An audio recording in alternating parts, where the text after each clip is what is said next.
अस्सलाम वालेकुम जी, मेरा नाम है अरसलान शानी और आप देख रहे हैं उर्दू पाकिस्तान। मैं उम्मीद करता हूँ आप लोग सब खैरियत होंगे। आज की जो खबरें हैं बहुत ही तेज़ और गर्मा गर्म खबरें हैं, वो आपके सामने रखते हैं। तीन खबरें हैं। जो पहली खबर है वो जो है दयाबर बादशाह डैम के हवाले से, जो कि इमरान खान ने उसको बनाने के लिए पूरी कौम ने मिलकर फंड इकट्ठा किया था, वो किसी और तरफ अब निकलने लगा है फंड, वो आपके सामने शेयर करेंगे।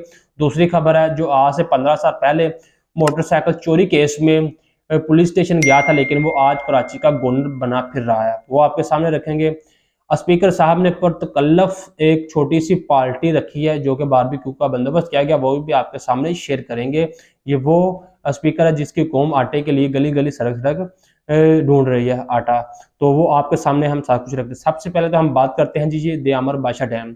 दयाबर बादशाह डैम आप लोगों को पता है, ये उस वक्त एक मुश्किल वक्त में जब पाकिस्तान के पास पैसा ही नहीं था एक डैम बनाने के लिए, लेकिन उस वक्त पे पाकिस्तान तहरीक इंसाफ की पार्टी ने चेयरमैन इमरान खान साहब ने यह फैसला किया और दयाबर बादशाह डैम को बनाने का फैसला किया जब मुल्क में शदीद पानी की किल्लत थी, बिजली बनाने के लिए पानी भी नहीं था।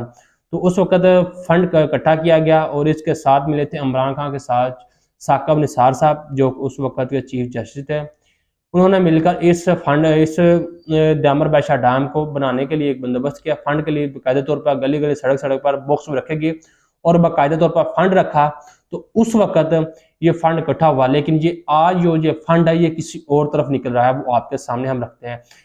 ये वही रकम है जो पीडीएम के मुताबिक चौधरी निसार लेकर भाग गए थे, यानी कि आज से कुछ अरसा पहले, कुछ दिनों पहले पीडीएम की जानब से ये ऐलान किया गया था और अनाउंस की गई थी कि जो दयाबर बादशाह डैम का जो फंड है वो साकिब निसार साहब लेकर भाग चुके हैं और इमरान खान साहब इसके साथ हैं। और इमरान खान के दौरे हुकूमत पर जमा की गई ये रकम अब तक महफूज थी, अब अपोर्टर हुकूमत के हाथ लगने वाली है और इसे हजमी समझो, यानी कि जब तक इमरान खान थे तब तक तो इमरान खान के पास ही रकम थे, यानी कि इमरान खान के जेर निगरानी में ये इसके ऊपर काम किया जा रहा था।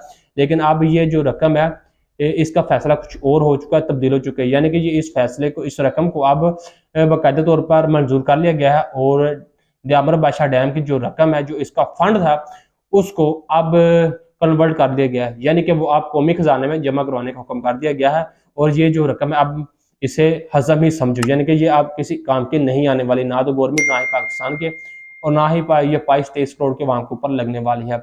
अगली खबर है ये जो आप पिक्चर देख रहे हैं, ये आज से 15 साल पहले सोशल मीडिया को बहुत ज्यादा फेमस है, हर बंदा इसको सर्च कर रहा है, देख रहा है, इसके ऊपर ट्वीट कर रहा है, तो ये आपके सामने रखते हैं। आज से 15 साल पहले ये कबल बाइक चोरी करने वाला एमक्यूएम का कामरान टसूरी आज सिंध का गवर्नर है, यानी कि आज से ये 15 साल पहले एक मोटरसाइकिल चोरी की थी इसने, उस वक्त पुलिस की हिरासत में था और ये जेल गया, और लेकिन आज 15 साल के बाद ये जो कामरान टसूरी है आज सिंध का गवर्नर है।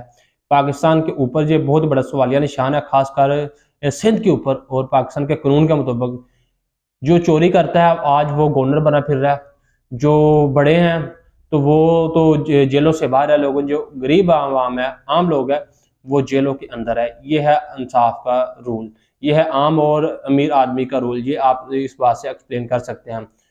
और मौजू कहते हैं कि 4 दिन में कराची से स्ट्रीट क्राइम खत्म कर दूंगा, और ये कहता है जी मैं 4 दिन में जो क्राइम है वो इसको खत्म कर दो। खुद तो ये अपना हुलिया बता रहा है कि मैं करता रहूं जैसे शायद मैं वैसे कर सकता हूँ, लेकिन ये ऐसा मुमकिन नहीं है। आपसे इस बात से थोड़ा सा एक्सप्लेन करे और खुद अंदाजा लगाए, जो एक खुद चोर है, जो खुद चोरियां करता रहा, खुद पुलिस स्टेशन की हिरासत में रह चुका, पुलिस की हिरासत में रह चुका, जेल काट चुका है, वो क्या मुल्क के लिए बेहतरी करेगा, कैसे वो जो क्राइम है उसको खत्म करेगा, इसके ऊपर सवालिया निशाना। शायद ये इस तरह के बंदे तो शायद उन डाकुओं के साथ, उन क्रिमिनलों के साथ मिलकर खुद डकैती और वारदात करवाने में मजीद उनको सहूलतकार ये साबित होगा। तो ये है सूरत हाल आजकल की। और जो अगली खबर है वो ये है, वो बड़ी तफसीलन है। एक बाकायदा तौर पर पार्टी रखी गई है जी, स्पीकर की जानब से अरकान पार्लियामेंट के एजाज में पुरतकल्लफ अफ्तार किया गया है, और पार्टी में जो रखा गया है वो बारबेक्यू है का बंदोबस्त किया गया, यानी कि एक इस बात से एक्सप्लेन करे कि जो पाकिस्तान की कौम है, जो गरीब अवाम है, वो आटे की एक एक थैली के लिए गली गली सड़क सड़क पर घूम रही है। यानी कि अगर किसी ने एक आटे की थैली लेनी है तो उसको अपने जो कारोबार है, जो दिहाड़ीदार तबका है, उसने 1000-1500 रुपए की जो दिहाड़ी है वो छोड़कर जाना है तो फिर उसको आटे की थैली मिलेगी। लेकिन सोचने वाली ये बात है, अगर उसने ये दिहाड़ी छोड़कर ही जाना है तो फिर वो कमा कर दिहाड़ी लगा कर भी अपनी आटे का एक थाला ले सकता है। लेकिन उसके ऊपर बहुत बड़ा सवालिया निशान है, जिसको खाने के लिए नहीं है उसको स्पीकर है, जो करोड़ों रुपए में, लाखों रुपए में ऐसी पार्टियां एंजॉय कर रहे हैं।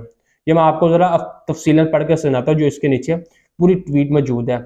यह है इस गरीब अवाम के नुमाइंदे जिसने मुल्क में लूटे आटे के 10 किलो के थैले के लिए जिंदगी की बाजी हार रहे हैं। जिस मुल्क के सरकारी अस्पतालों में एक बेड पर 2 मरीज लेटे हुए हो, जिस मुल्क तहफ़्फ़ुज़ के नाम पर एक असली FIR काट रहे SHO 50,000 मांगता हो, जिस मुल्क में इंसाफ की मांग करता हो शख्स अदालत की सीढ़ियों पर दम तोड़ दे, जिस मुल्क में हमला माए चिंची रक्षों में बच्चे जन्म दें, जिस मुल्क में पटवारी वरासत के इंतकाल की 1 लाख मन्नतें मांगे और वहां के नुमाइंदे ऐसी जबरदस्त अय्याशियां देखकर शैतान भी दोनों हाथ जोड़कर कहता है, तू मेरा नाम बंदोबस्त कर पाकिस्तान, तू मेरे 4 हाथ आगे है।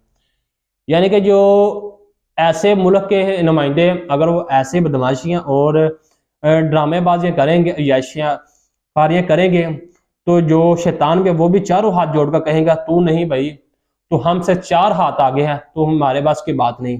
तो ये सिचुएशन है, यानी कि दिस इज द सिचुएशन। जिस मुल्क के जो नुमाइंदे हैं वो मुल्क को संवारने के लिए खुद ही करोड़ों रुपए की जो अय्याशियां करेंगे, और गरीब अवाम है जो एक एक थैले के लिए गली गली सड़क सड़क पर ढूंढेंगे, तो उसका जो मुल्क है वो खाक तरक्की करेगा। ये बहुत बड़ा सवालिया निशान है, जैसा कि कामरान टकसूरी है। आपका दोस्त सलाम आपसे जाना चाहता, मैं फिर मिलूंगा। अल्लाह हाफिज।